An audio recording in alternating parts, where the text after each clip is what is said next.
Sarung memang tak bisa lepas dari keseharian kami. Maklum teman, aku dan kawan-kawan adalah anak pondok pesantren. Hehehe. Loh, Akmal, kamu curang. Masa bolanya dimasukin ke dalam sarung? Hehehe. Main bola tuh harusnya begini. Kecil-kecil begini kalau gol, jangan lupa selebrasi ala Marcelino Ferdinand, pemain timnas favoritku. Hehehe.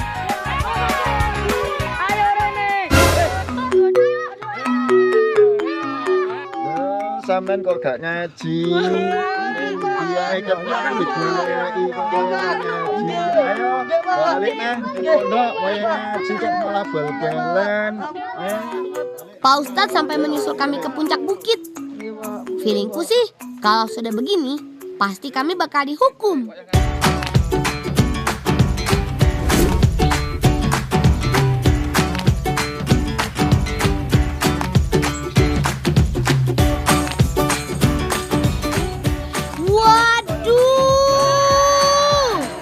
Masa cuma gara-gara main bola aku dan kawan-kawan harus dicukur gundul sih Pak Ustadz?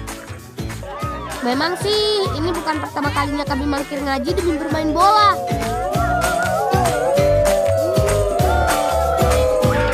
Tapi tenang teman, hal ini dilakukan supaya kami tidak mengulangi kesalahan yang sama. Kenapa nggak dihukum yang lain saja sih Pak Ustadz? Atau dicukur pendek misalnya? Hehehe.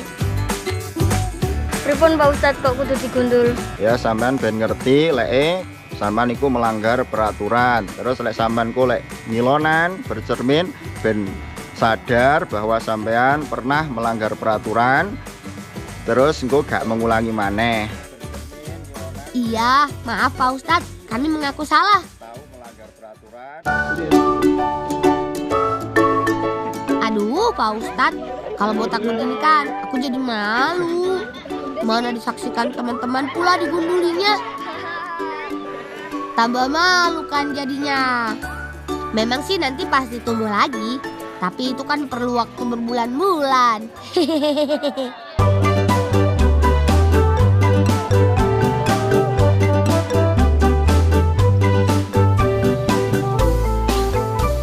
Ini dia pondokku teman. Disinilah kami tinggal selama menimba ilmu di Pondok Pesantren Ringin Agung, Kediri. Meski sangat sederhana, aku nyaman sekali tinggal di kotakan. Sebutan kami untuk tempat tinggal santri yang terbuat dari kayu atau bambu seperti ini.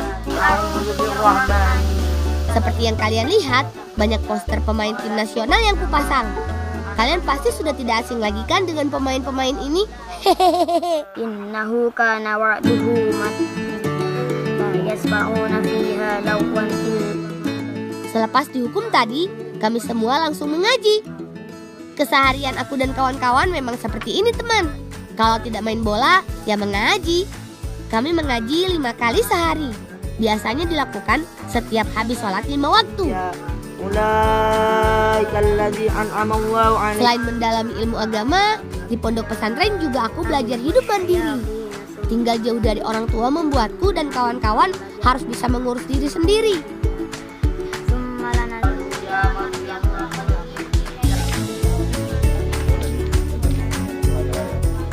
Ulang saiki wayahe resik-resik jadwale. Ayo wis ditunggu koncone ning kali ngajine sampun riyen nggih. Nggih, Pak Ustadz. Oh iya, hari ini kan jadwalnya bersih-bersih sungai. Ayo Cah, udahan dulu ngajinya.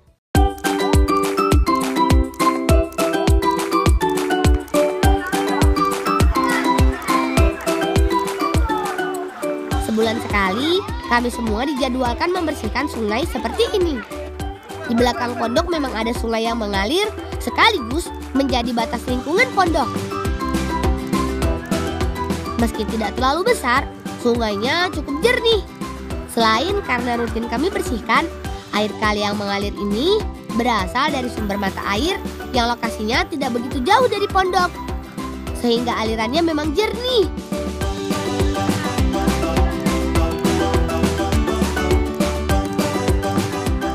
Kegiatan bersih-bersih ini juga mengajarkan salah satu tradisi pesantren, yaitu bergotong royong. Pak Ustadz selalu menekankan bahwa merawat dan menjaga lingkungan wajib hukumnya. dan harus dikerjakan bersama-sama. Soalnya lingkungan yang bersih membuat kami semua jadi semakin nyaman dalam belajar. Aku tah. Adrinan yuk. Memang gak lengkap rasanya kalau lagi kumpul-kumpul seperti ini gak dibarengi dengan main-main. Mumpung ada bambu yang melintang, aku memutuskan untuk main adu bantal. Meski identik dengan Agustusan dan hari kemerdekaan masih lama, tapi tak ada salahnya kami bermain pukul-pukulan bantal. Apalagi disoraki kawan-kawan begini. Seru sekali.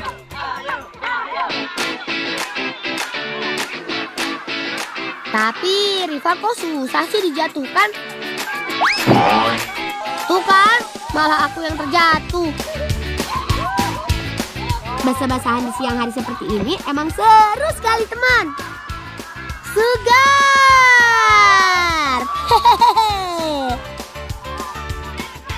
Selain harus memukul bantalnya sekeras mungkin, permainan ini juga menuntut keseimbangan yang bagus.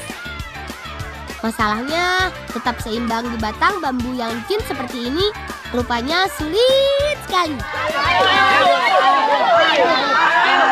Bolang, wes lek dolanan wes lho sampean dikon resik-resik lah kok malah dolanan. Ayo wes, lek dolanan wes.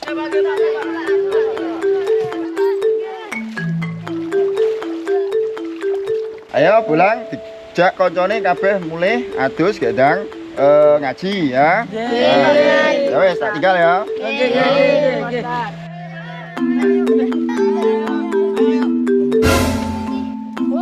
Apa? Kuncinya Pak Ustaz ya? Aduh, kunci rumah Pak Ustadz ketinggalan. Mana Pak Ustadznya sudah jauh lagi.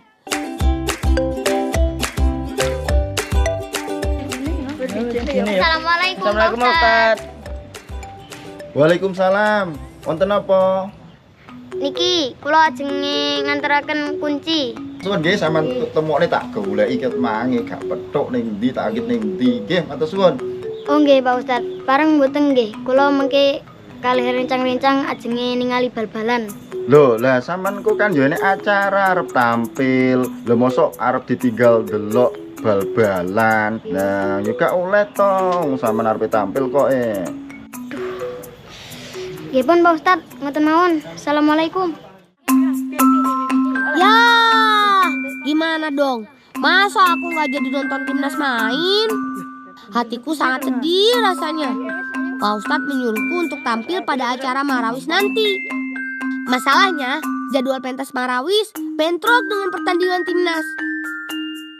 Wah, kok yo gak oleh nonton bola mbek Pak Ustaz. Angel-angel padahal dilengkas lho. Iya. Apa dhewe kabur mangkon gak ayo? Ngojo, gelem kena hukuman ta. Wis botak kok ngene lho. Nonton bola malian. Wih, tahu lah. Enak iki kok muat-muat iki. Oh iya. Enak iki. Enak. Ayo. Di pesantren Ringin Agung memang banyak terdapat pohon sawo. Pohonnya tinggi dan besar, bisa mencapai 40 meter. Saking besarnya, untuk mengambil buahnya, aku harus dibantu galang. Buahnya selalu ada sepanjang tahun. Tapi ternyata buah sawo yang kami petik belum matang. Agar buahnya matang, buahnya harus diperam dulu selama 2 atau 3 hari. Pohon sawo ini konon sudah ada sejak ratusan tahun yang lalu. Kata Pak Kiai, pohon sawo ini menjadi penanda kalau pesantren ini didirikan oleh pasukan Pangeran Diponegoro ketika Perang Jawa tahun 1800-an silam. Artinya, pesantren Ringin Agung Kediri ini memang merupakan salah satu pesantren tertua yang ada di Jawa Timur. Dan Caca.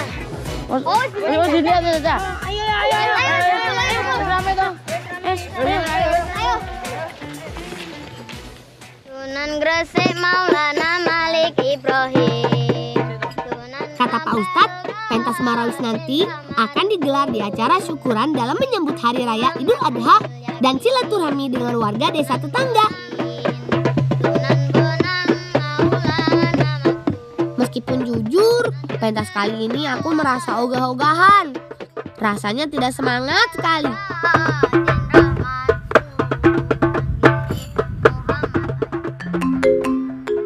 Rencana aku menonton timnas jadi buyar gara-gara waktunya bentrok dengan jadwal pentas. Kenapa sih waktunya kok bisa kebetulan bersamaan begini? Kalau boleh, aku pengen diganti saja oleh santri lain. Tapi Pak Ustadz bersikeras kalau akulah yang harus tampil. Aku berperan menjadi vokalis. Dan setahuku, memang tak ada santri lain yang bisa menjadi vokalis.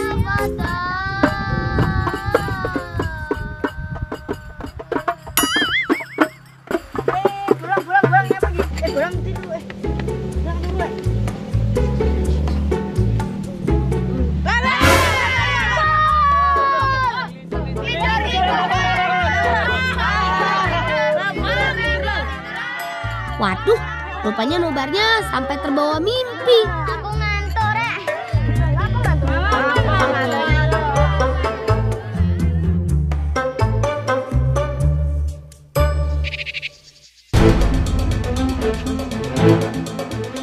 Keputusanku sudah bulat. Kami berempat memutuskan untuk kabur sebentar dari pesantren demi nobar timnas yang akan digelar hari ini. Dengan peluang lolos ke Piala Dunia 2026 yang terbuka lebar, aku tidak bisa meninggalkan satupun pertandingan kualifikasi timnas. Ayo, Bang, ini Bang. Bang. Cari. Ayo. Balik dulu, guys. Ayo. Hilang tadi, Bang. Aku sadar pelanggaranku ini termasuk pelanggaran berat. Tapi kecintaanku pada timnas mengalahkan rasa takutku. Dan aku siap menanggung segala resikonya jika kelak ketahuan. Aku yakin sekali, kali ini timnas bakal lolos ke Piala Dunia. Bagaimanapun juga, aku ingin menjadi saksi mata kelolosan tim Garuda ke pentas dunia untuk pertama kalinya. Dan itu hanya bisa dilakukan dengan menonton di luar pondok pesantren. Pokoknya, aku harus ikut nobar timnas.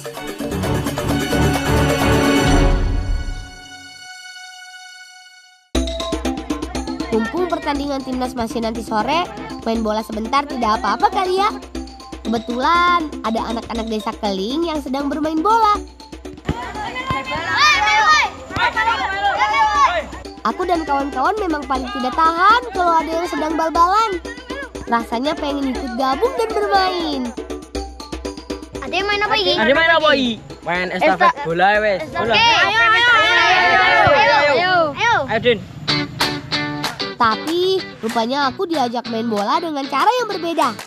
Bukan bola sepak seperti biasanya, melainkan bermain bola estafet.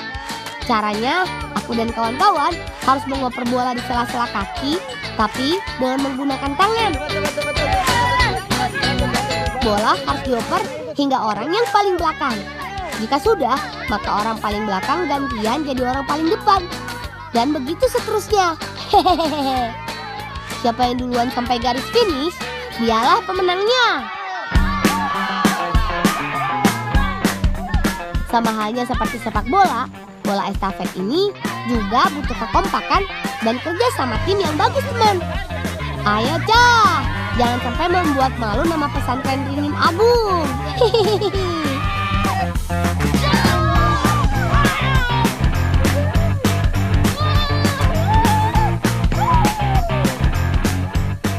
Pak, niku Pak, anten pulang Pak. Niku Pak.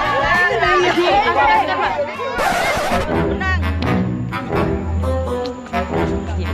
Bulang, baleni maneh lha kokan wis melanggar ping pira sampean? Dingi tas metu saiki metu maneh. Ayo, nyapori, balik.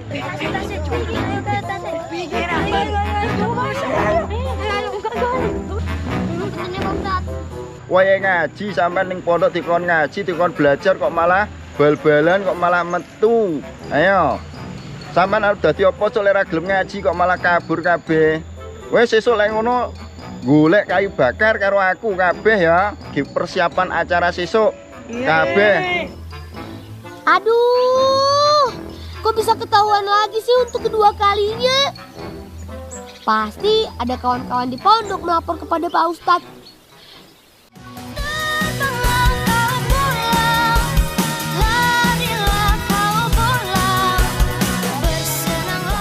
Dan insya Allah menjadi anak yang kelak akan berguna bagi negara, agama, nusa dan bangsa. Allahumma amin.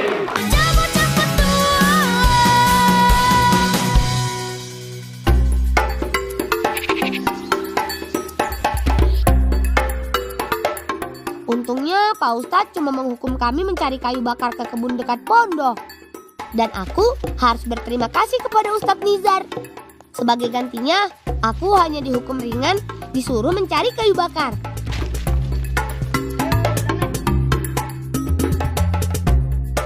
Teman, kalian pasti sudah tahu kan kalau di pondok kami mendapat jadwal memasak bergiliran.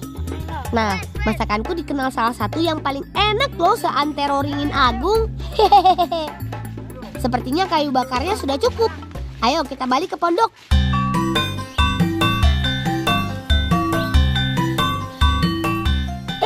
Itu kan buleku, bule Ana.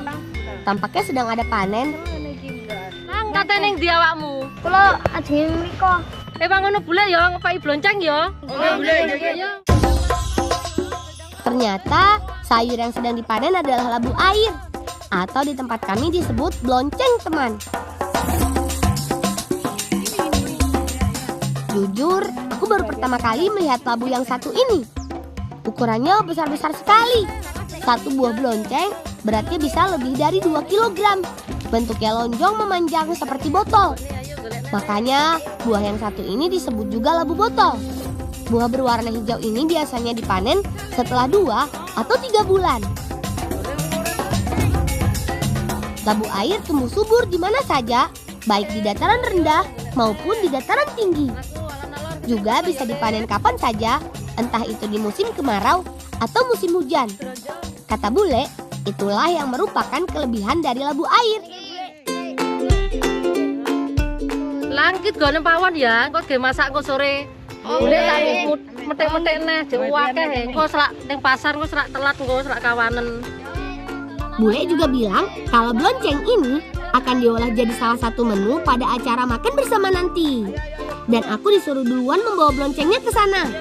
Wah, jangan-jangan ini acara syukuran dan silaturahmi yang jadi tempat aku pentas nanti.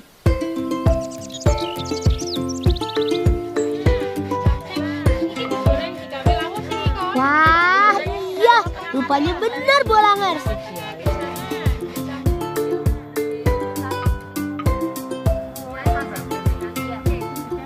Kata Bude, jumlah warga yang datang nanti mencapai 50 orang.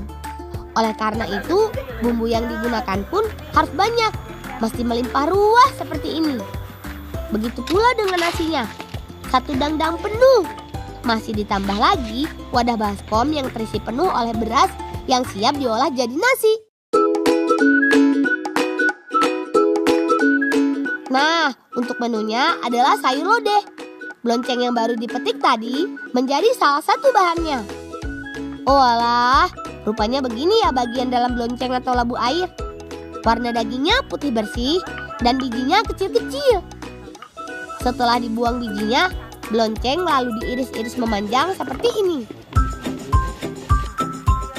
Kemudian, tempe dipotong tipis-tipis. Bumbu dasar yang sudah dihaluskan terus ditumis.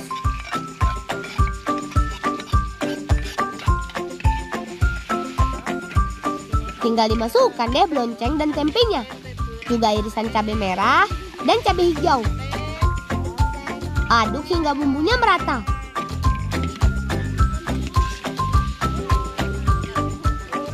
Selanjutnya, tuang air santan. Sayur lodeh blonceng pun siap disajikan pada acara makan bersama nanti.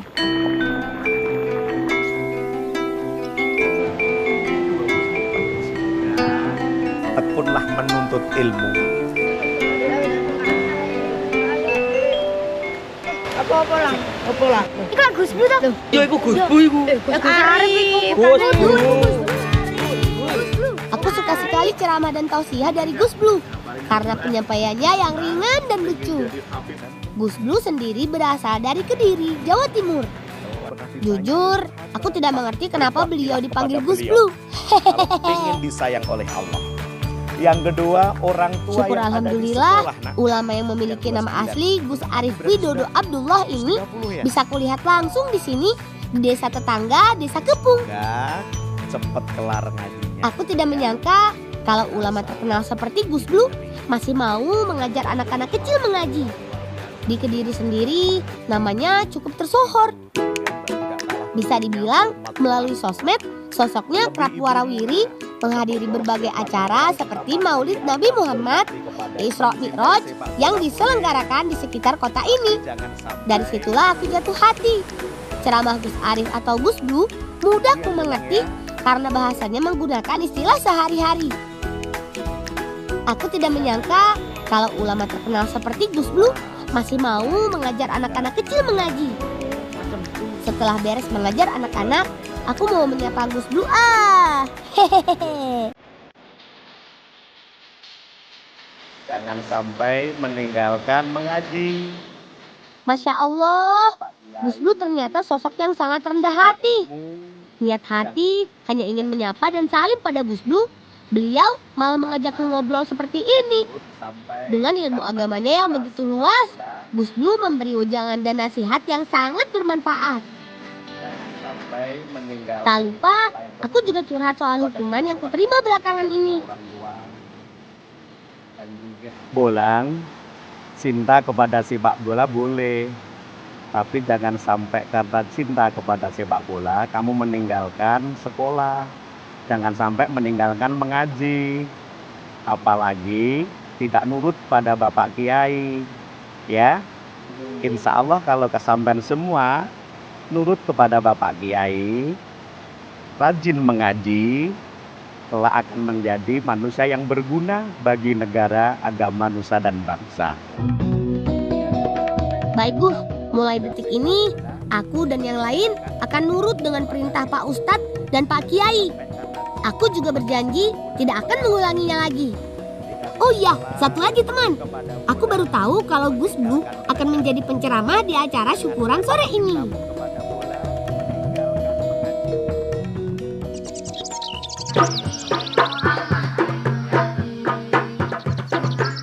Ternyata pentas marausnya digelar sebelum acara.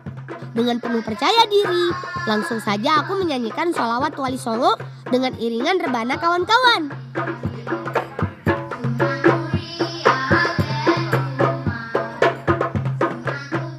Tampil seperti ini sebetulnya hal biasa bagiku.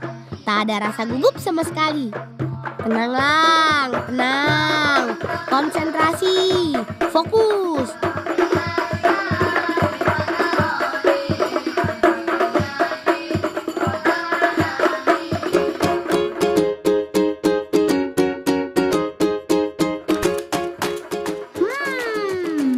Melihatnya saja sudah terasa segar sekali di mulut. Terlihat para warga pun sudah mulai berdatangan untuk mengikuti acara ini. Oh iya, untuk menu beratnya ada sayur lodeh blonceng, telur dadar, tempe mendoan, tahu goreng, dan ikan asin. Alhamdulillahirrabbilalamin. Sederhana namun nikmat. Di waktu bersamaan, Pak Kiai juga mempersilahkan kami untuk bisa menikmati minuman dan makanan yang telah disediakan. Sepertinya es buah dingin sayang kalau dilewatkan nih. Ayo, ambil kawan. Dinginnya seolah menembus kerongkongan. Dalam sekejap, es buah pun langsung habis. Karena lapar yang tidak tertahankan, aku segera menyantap nasi berikut lauk-lauknya. Kawan-kawanku pun makan dengan lahapnya. Begitu pula dengan peserta bukber. Semua berbaur, makan bersama sambil lesehan. Tapi kemana ya Gus Blunya? Kok belum kelihatan?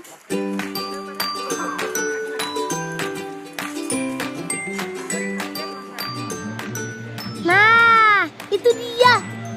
Gus Blu mulai menghipnotis para hadirin dengan gaya khasnya, ringan dan menghibur. Kami semua tertawa dengan celetukan-celetukannya. Bukan hanya menghibur, tapi tausiah Gus Blu pun syarat pesan-pesan agama. Peserta bukber pun menyimak dengan hikmat. mana si Bolang yang sebelumnya anak nakal, tetapi dia berproses mengaji kepada para kiai, mengaji kepada para guru-guru, ustadz-ustadzah, akhirnya berubah menjadi anak yang soleh, menjadi anak yang taat, dan insya Allah menjadi anak yang kelak akan berguna bagi negara, agama, nusa, dan bangsa. Allahumma Amin.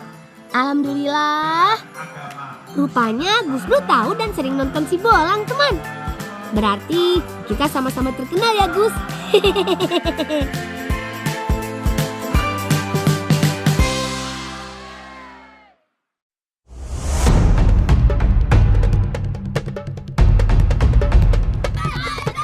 Satu, dua, tiga.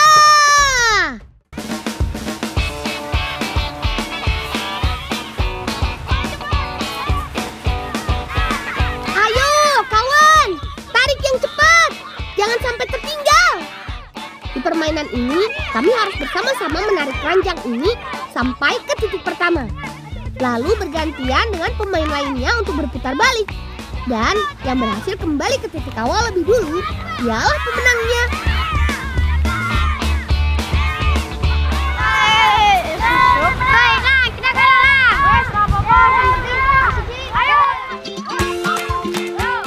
Yap, kambil di sini artinya kelapa Bolangers. Pelepah kelapa kami jadikan alas untuk menarik keranjang supaya bisa meluncur dengan mudah di atas pasir. Seru kan?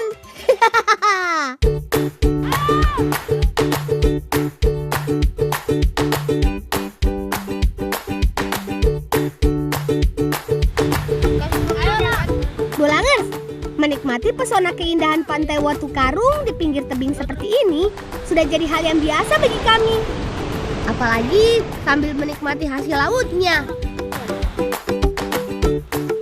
Lang, aku nasi tanda lang, gede lang. Oh iya, bakar kene. Memang banyaknya tebing karang di sini sudah jadi tempat terbaik untuk memancing lobster karang, Bolangers. Wah, jadi makin banyak deh masakan lobster kami. Oh iya, perasan jeruk nipisnya supaya nanti gak habis ya, Bolangers. Asyik, lobsternya sudah matang nih. Rasanya jelas nggak ada lawan, Bolangers. Kami beruntung sekali ya masih bisa merasakan hasil laut dari daerah kami sendiri. Apalagi lobster bagus untuk kekuatan tulang, supaya kami kuat untuk melanjutkan berpetualang. Ngebolang yuk!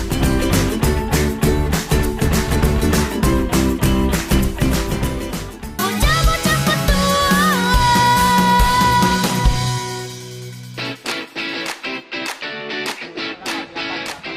Teman, kru si Bolang ingin membagikan momen-momen selama proses syuting. Syuting si Bolang sendiri biasanya memakan waktu beberapa hari. Dan dari semua momen tersebut, yang paling berkesan tentu saja adegan cukur rambut. Ini kursi panas, nggak ada Santi yang berani duduk di sini. Anak-anak pemeran si Bolang bahkan awalnya enggan mengikuti proses syuting ketika diberitahu bahwa ada adegan cukur hingga botak. Tapi berkat bujukan dari para kru di balik layar, akhirnya si Bolang bersedia digunduli. Teman, sampai di sini dulu ya cerita kami anak-anak dari Kediri. Sampai jumpa di cerita anak-anak lainnya di seluruh Nusantara. Salam cinta anak Indonesia, salam bocah petualang. Dadah!